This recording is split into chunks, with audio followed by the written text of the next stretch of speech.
To please welcome Mr. Arthur R. Thompson.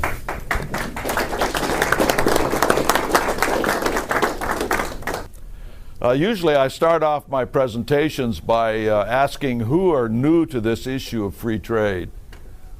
I didn't see the hands earlier.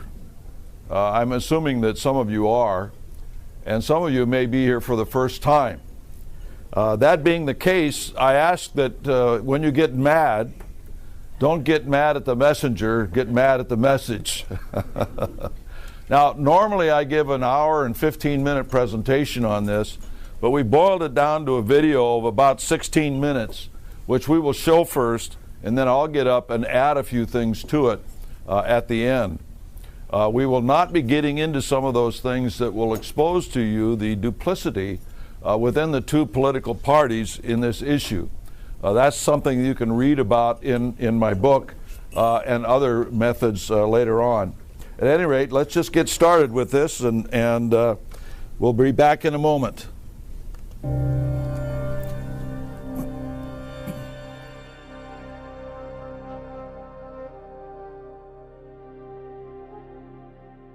Thank you for coming. Before we get started, we like to ask a few questions. Have you ever bought a product and found it wasn't what was advertised? Sure. Have you ever voted for a politician and didn't get what was promised? Of course, we all have. It's the same with the package called free trade. It is not what is being presented. Let's look at what a couple of the founding fathers said about trade, or in their words, commerce. First, George Washington gave us a warning in his farewell address in 1796. He said, "'Tis our true policy to steer clear of permanent alliances with a portion of the foreign world." Now, he didn't mean any particular portion, he meant any portion of the foreign world. Thomas Jefferson continued Washington's warning about foreign alliances, but added commerce into the mix. In 1799, he said, quote, "Commerce with all nations, alliance with none, shall be our motto," unquote. 2 years later, he said, quote, "I deem the essential principles of our government peace, commerce, and honest friendship with all nations, entangling alliances with none," unquote. As you can see, Jefferson affirmed the goodness of foreign commerce, but at the same time strongly warned us against entangling alliances. In the beginning, we had foreign entanglements, but eliminated them by 1800, and did not get involved with them again until we joined the United Nations 145 years later. So to summarize what our founders told us about trade and foreign alliances, trade is good, while entangling alliances are bad. And, as a brief review, recall that the purpose of the United States government can be boiled down to 1, maintaining our national independence. What was the first document that we studied in school about our American system? It was the Declaration of Independence.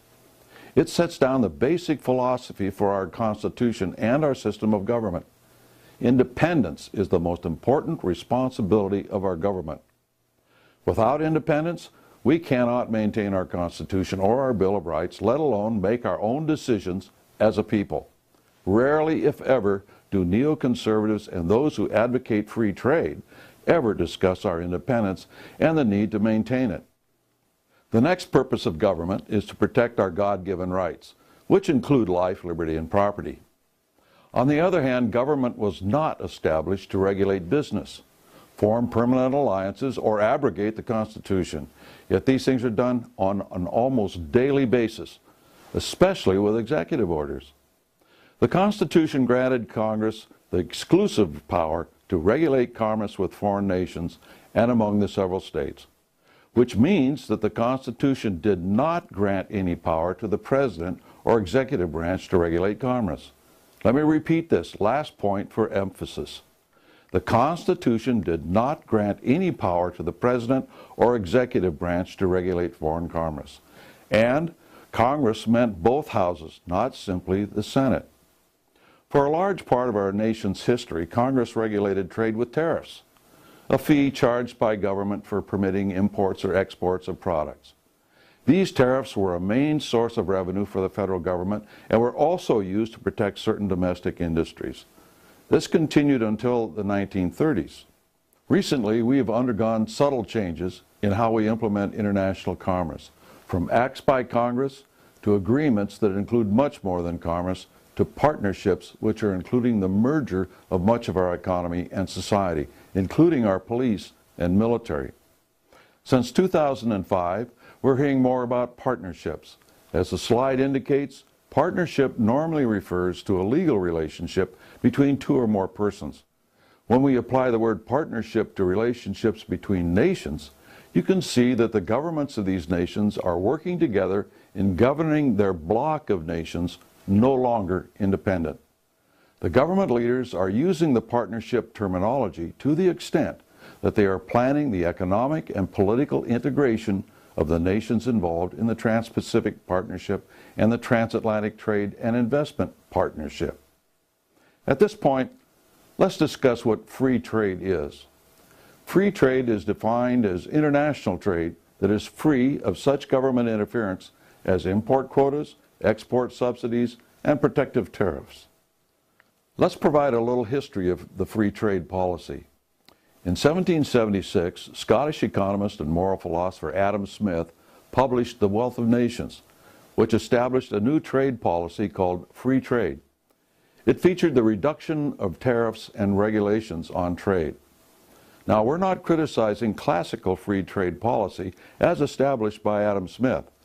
However, we do criticize the present-day free trade policy that consists of negotiating complex trade agreements or partnerships between nations that do reduce tariffs, but also include provisions for managed trade as well as many other entanglements. We call this the free trade agenda. Let's move on to an example of how a merger was sold as free trade, that of Europe. It was done a step at a time, gradually accelerating into the European Union. Now, at first, the people were sold on the European coal and steel community in 1952 among 6 nations. They included France and Germany.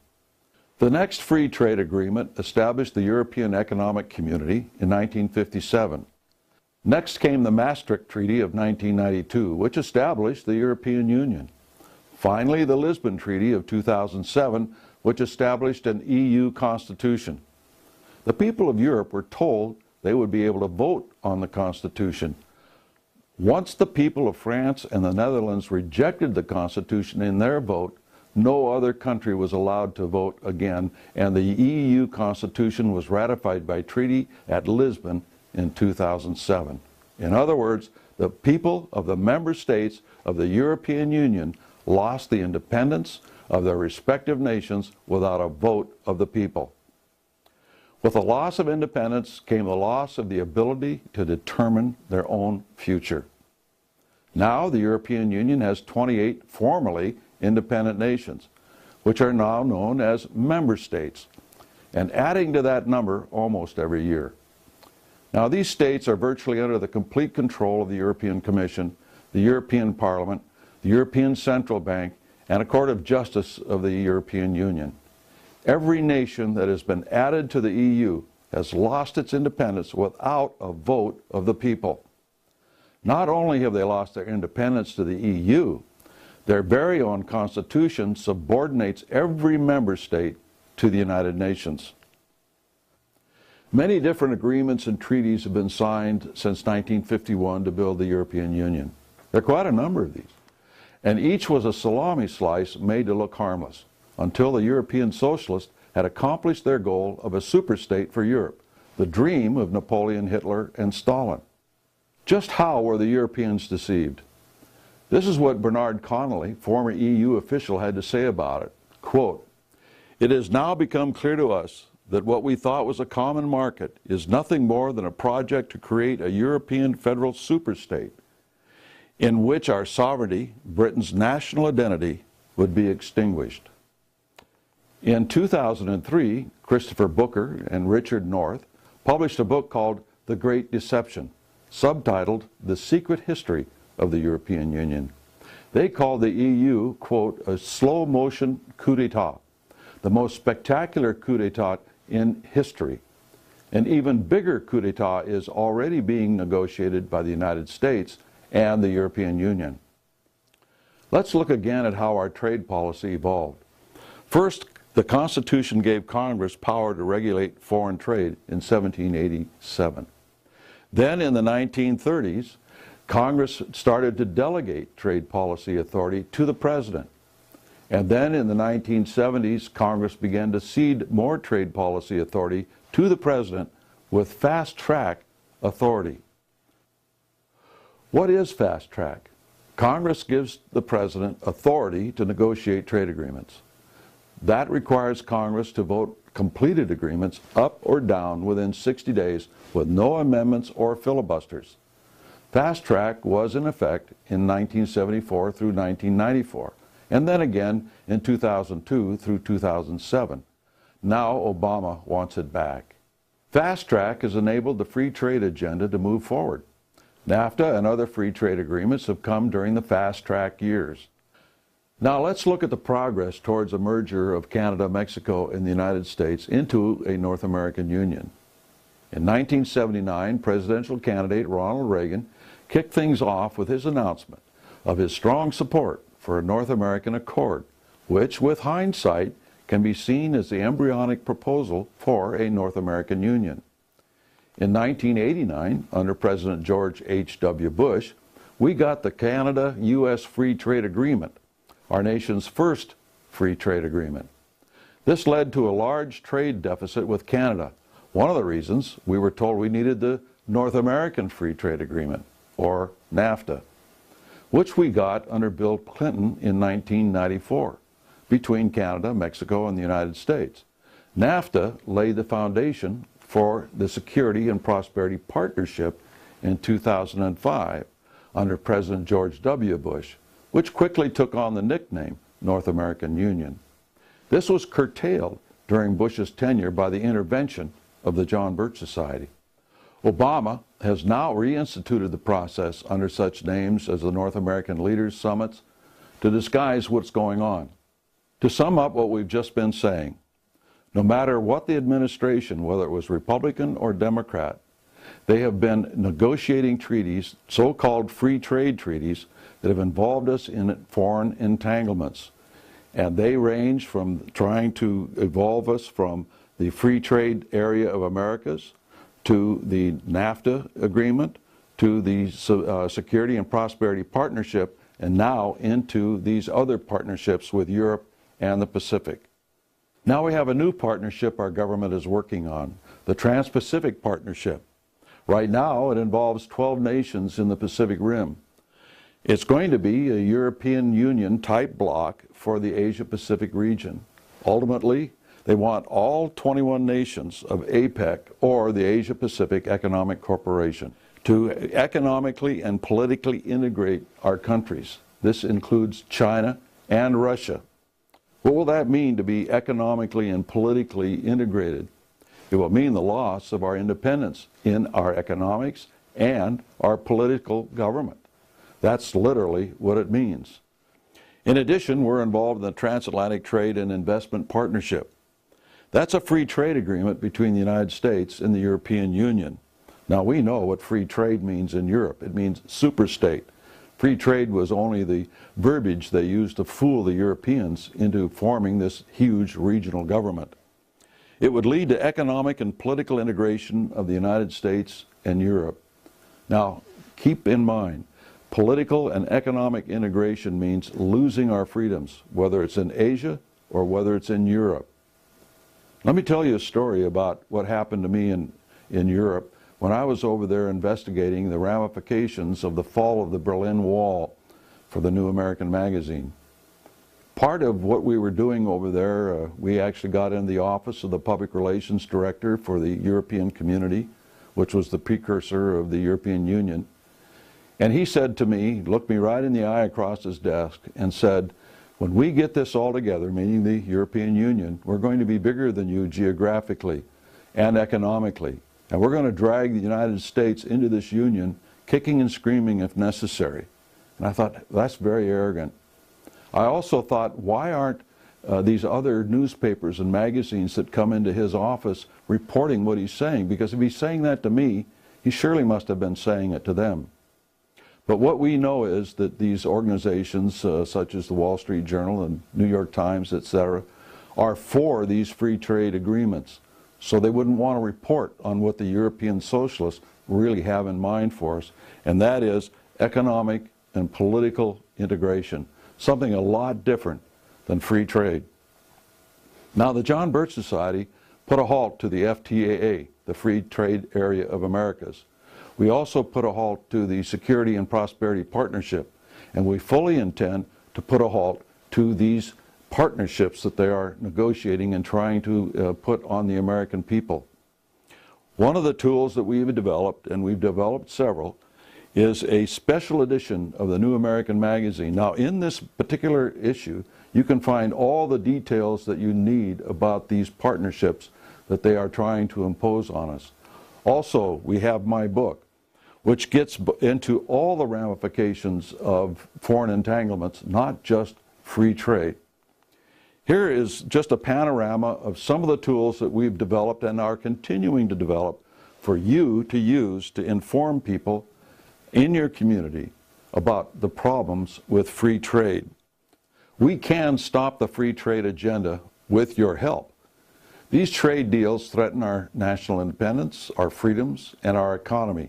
It is incumbent on all of us to do something about it. First, educate yourself and then others with the tools available. Those showing you this presentation have most of them available here and now. Second, provide leadership for groups in your community. You already know more than they do about the subject. It will be up to you to lead them into a better understanding of the problem and its solution. You can get the latest updates by texting the word trade to the number 88588 on your cell phone. Or you can go to jbs.org and keep apprised of all the latest information, activities, updates, suggestions on the page Choose Freedom, Stop the Free Trade Agenda. And this will inform you how you can help defeat the free trade agenda. Thank you.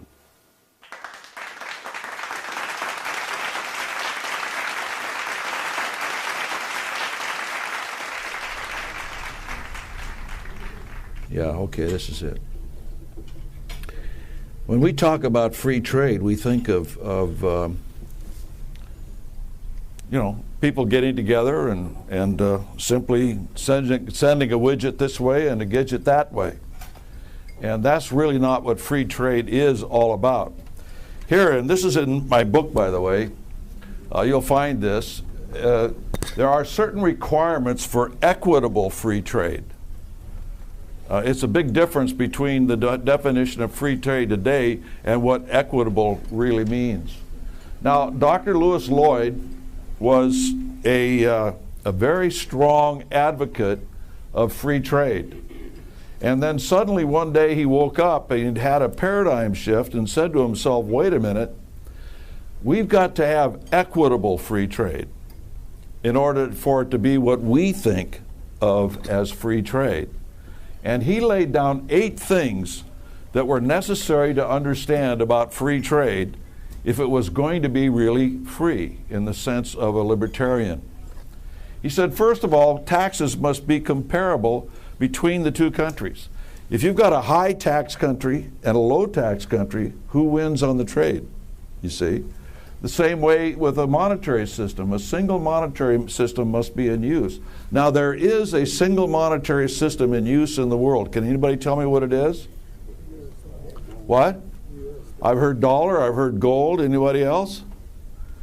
It's paper, ladies and gentlemen. That is the monetary system in use. Doesn't matter what you call it, doesn't matter how it's printed, doesn't matter how it's backed up. It's paper, and everybody does it.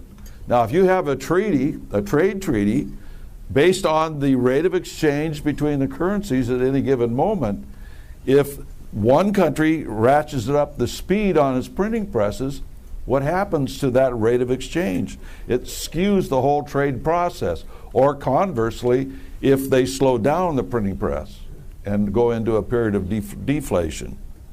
So you need a comparable monetary system. There must be uniform business laws. If you have a country that has OSHA, the EPA, et cetera, et cetera, et cetera, and a country that has none of these things, and doesn't matter whether they besmog their cities or pollute their rivers, Guess what country produces things at a cheaper rate? Guess which one wins? The one that doesn't have all these business laws.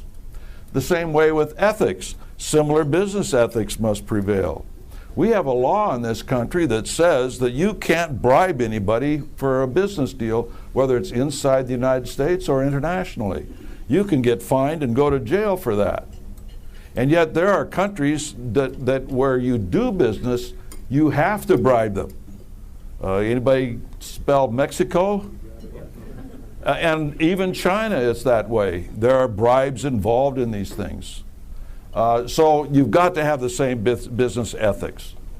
Likewise, you have to have uniform wage rates. If I pay a guy $15 an hour to turn a screw in this country and 50 cents an hour to turn a screw in that country, guess who wins? So you have to have uniform wage rates. Maximum labor mobility across borders also needs to be in effect because things change and you've got to have that free flow of labor to make things work out. Freedom from the threat of war. War always will destroy trade agreements and often it will destroy economies. And number 8, all of the above would have to be enforced by a world government in order to make it really equitable across the board. In other words, you would have to establish an international governing force, a world government, United Nations, the European Union, or whatever. And that last point, number 8, is why this man believed in free trade. A month before he published the Communist Manifesto, Karl Marx came out for free trade because he says it breaks up old nationalities. And he said, in a word, the free trade system hastens social revolutions. These trade agreements and everything else are not simply trading goods. Being very, very liberal, these agreements are about 20% trade and 80% integration of government and regulations and military and environmental laws and all the rest of it. And that's a real danger. For instance, the NAFTA agreement had over 2,000 pages. Are you telling me that you need 2,000 pages to allow a Mexican to bring a watermelon into the United States and an American to put a widget into Mexico? I don't think so. There's a lot more involved, ladies and gentlemen, and those things that are involved are killing us. One of the things that people did not realize was that there was a court established through NAFTA that now makes decisions relative to trade. One of the things that they had an edict on was that it was unfair trade practices not to allow Mexican trucks on the highways of the United States to compete with our truckers and our trucking companies. Well, it caused such a furor, particularly from the Teamsters Union, that they didn't enforce it. But it's still on the books, ready to be implemented at any time it's politically expedient in the future. That sort of thing goes on. A recent article, for instance, out of the Oklahoma Bar Journal pointed out that these trade agreements have something else hidden in them, and that is that lawyers from other countries can come into the United States and practice law, and they don't have to be licensed. So that sort of thing is going on in that regard. The duplicity of this thing is really quite astonishing too, because here's a map of what they have planned in Asia, and it is to be run primarily through China. It includes the United States. Well, in this article out of the Wall Street Journal, it said all roads lead to China. And they said in the article that the plans for this include an Asia-Pacific free trade deal. And that deal is something that they call the FTAAP. And it is basically a free trade area of the Pacific. Now, what they're doing here, for instance, was a full-page ad purchased by the Chinese in the Wall Street Journal. And in here they said that China's goal is to counter the growing trend of fragmentation in the region that directly undermines economic integration. Now let me reread that now and listen to every word. China's goal is to counter the growing trend of fragmentation in the region. What is another word when you're talking about nations when you're talking about fragmentation, what does that mean? It's independence. See, this is Chinese writing this stuff, okay? And so they make it sound bad, like fragmentation is a bad thing, but we understand independence to be a good thing. And so what they're doing is starting a propaganda campaign to make it look as though the FAAP is a Chinese initiative. And the TPP that we talked about in the video is an American initiative.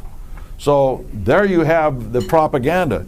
The TPP is good because it's American. The FTAAP is bad because it's Chinese. And yet one of our research men who's here today, Mr. Christian Gomez, found this for me. He said, and this is off an official government, whitehouse.gov, back in 2010. And this was one of the public, what do you call it? The press release, thank you, that they had. And listen to this. Based on the results of this work, we have agreed that now is the time for APEC to translate FTAAP from an aspirational to a more concrete vision. Now, this is the White House saying this. To that end, this is the White House, we instruct the APEC to take concrete steps towards realization of an FTAAP. You see, so they fool us now, 4 years later, with the idea that the FTAAP is Chinese and the TPP is an American, when actually it's the primary goal of both countries. They're just using it as subterfuge. Another thing that's hidden in these agreements, for instance, here's out of the European Commission.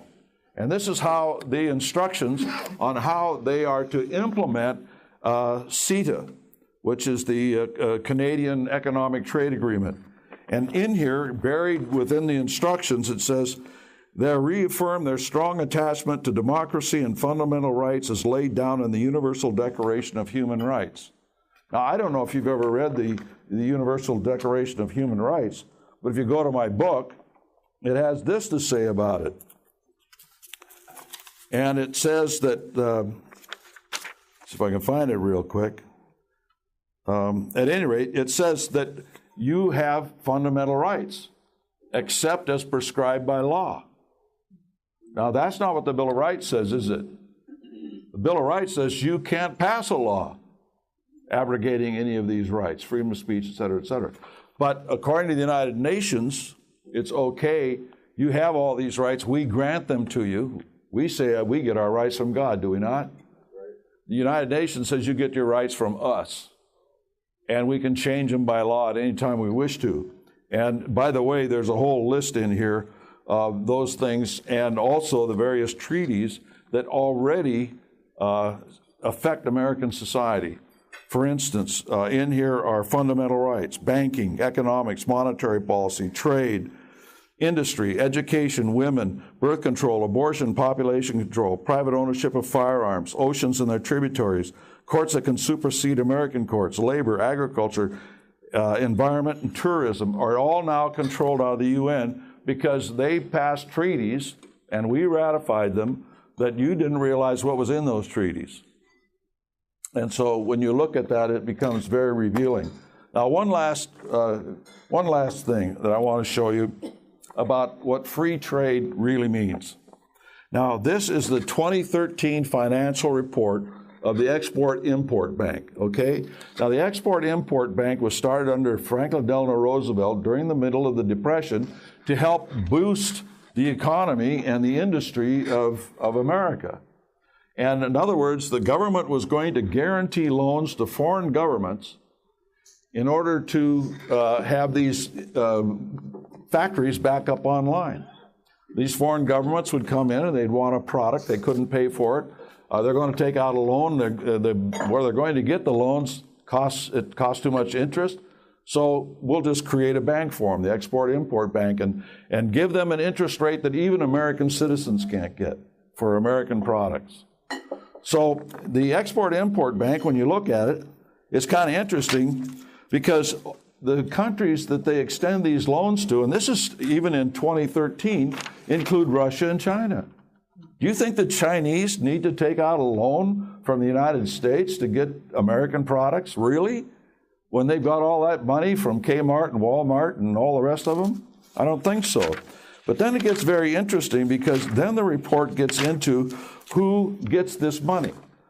In other words, every one of these blue ticks is Boeing, okay? So a country comes to Boeing and says, we want these aircraft.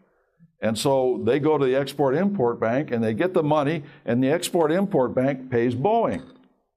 And then the country is supposed to pay back Export-Import Bank, okay? So Boeing doesn't care, it's got its money, the planes are out the door, everything's great, except for one little thing. And that is, we're selling planes to American airline in competition to where they can't buy those planes through these low-cost loans. See, that's bad enough, okay? But you get into this, and it gets real interesting. Here's 3 on this page. There's about a dozen on this page. And you can see all these blue ticks. In fact, the nickname for the Export-Import Bank is Boeing's Bank. Now, here's where the free trade part comes in. If a country reneges on their loans, like Pakistan did, they get the planes for free. That's the free part. Guess who pays for them? The taxpayer. You see, so there's a lot of things. So when you start pulling in these loose ends and put that all into a big story, suddenly you realize, 1, we're going to lose our sovereignty. 2, it's bad for our economy. And 3, it's just going to sink us as a country if we keep going ahead blindly into these agreements. And there's a lot more to it. I usually spend an hour and 15 minutes on it, and I'm just barely scratching the surface when I get done. It's very important that we understand the real seriousness of this. It isn't simply trade, it's also imposing on us environmental regulations. Anybody here not understand Agenda 21? Now, you're going to hear that the unions and the environmental organizations are opposed to these free trade agreements. They are until they force more international controls and they get a better deal on their agenda for labor and the environment. And then they will flip-flop immediately. That's what they've always done. They push and push and push till they get a deal, and then they change their mind, say, okay, it's good now, we can endorse it. So a lot of conservatives will see that the environmentalists and the union people are against it, and so they think, oh, well, I should be for it. And it's the way they react, a lot of people into it. Every congressman, every senator that we've talked to that are in agreement with these trade deals think that they have something to do with trade. Not one of them have really looked into it. Not one of them. Those who have oppose them. But believe me, I don't know, I cannot even think of a candidate running for president on either side of the ticket that's not in favor of these free trade agreements. Not one. Let's take some questions. Oh, okay. We got about 5 minutes. Yeah. Well, and it's also true, isn't it, that a lot of Republicans and Republican leadership also is for these free trade agreements? Oh, yeah. Yeah, but you see what happens is, anybody here not know what the Council on Foreign Relations is? Okay. The problem is that a lot of these people are all mixed up with the Council on Foreign Relations, either as members or they have people on their staff who are key personnel who are CFR members. And I can say without any hesitation, that includes every underlined, capitalized, emboldened, and italicized, every Republican candidate for president. Let that sink in. Mull over who these guys all are from A to B, to C, to D, to Z. Every one of them. You mentioned in your presentation the economic and political integration that's going on with these trade agreements. In the past, we've seen in Europe and elsewhere that it's been the economic integration that's preceded the political integration. Is that what we see happening with America and these free trade agreements, or they just, or not? Well, it is, but it's so far behind the scenes that people don't see it happening. For instance, they will enforce and agree to enforce a step at a time. For instance, Obama has signed an agreement allowing, through the North American Union, use the nickname, just last year, to allow Canadian and Mexican troops to come into the United States to help us in a national emergency, whether it's civil or natural, as declared by Obama. And it'll be the first time that we will have allowed foreign troops on our soil since the War of 1812. And so that's the sort of thing that's there. It's happened, but you don't see it. And you wouldn't see it until a national emergency occurred where they would have these people come in. But there are other little things like that in the world in the environment and that sort of thing. I mean, who here believes they can control the environment? No. What you do is you control the people in the name of the environment, don't you? And that's what's going on. All these agreements that they're making, like with Obama and China here recently, have really nothing to do with controlling the environment. It's controlling the people. I just saw I shouldn't even get into this, but just today I saw a report that these new gasolines they're forcing on us are destroying the engines of automobiles, and you can lose your warranty on your car if you use some of those ethanol gasoline blends. That Volkswagen and others have already declared that. You're going to lose your warranty if you use these things. And yet, what do we see in the newspapers? These things are good for us. It's going to cut down the carbon emissions in the air, and on and on and on. So, in fact, it'll actually eat up the system that injects gas into your engines. It will actually eat it up. So, if anybody's interested in that, if you want to leave me your email address, I'll be happy to forward that to you so that you can actually see for yourself what's being said. And I think we need to have an article on that in the magazine. You know, it's really quite bad. We've got about one more minute. One more question? You've had it up longer. I guess two questions might be brief, but give us a little read on Senator Johnson in terms of what you've been finding with him on this particular issue. And second, maybe more important, is the John Birch Society. Obviously, many of us are members of it. I'm a member of it, but I don't get a sense of, how you are attacking this problem nationally as an organization. Well, we can't do much until the actual document is in front of us. We're setting the stage. We're giving it even more in our next bulletin in January. But one of the problems we have with this issue is we can't say, see, it's not there yet. It's being done in secret. And if they get free trade authority, we've only got 60 days to say, hey, look, in these thousands of pages, see these things, how bad they are? And to convince those that think that the title is all they have to look at. We used to have a wonderful man in Congress who was the chairman of the John Birch Society, Larry McDonald. And he told me how he said he read every bill that came before Congress. Every one of them. He says, I always stopped when it became unconstitutional and then wrote no on it. He says, sometimes it was the title. Sometimes it was the first sentence, but he says it was never longer than the first paragraph. No, not at all. So that's how he decided it, you see. And so what we've got to get people to do is to get beyond the title. Now, Senator Johnson's for these things, but I believe in my heart that he can change his mind. He's an honest man, I believe. And we get to him and demonstrate things to him. There are some of them that will not change their mind. And I spent all day with an AA of a U.S. senator.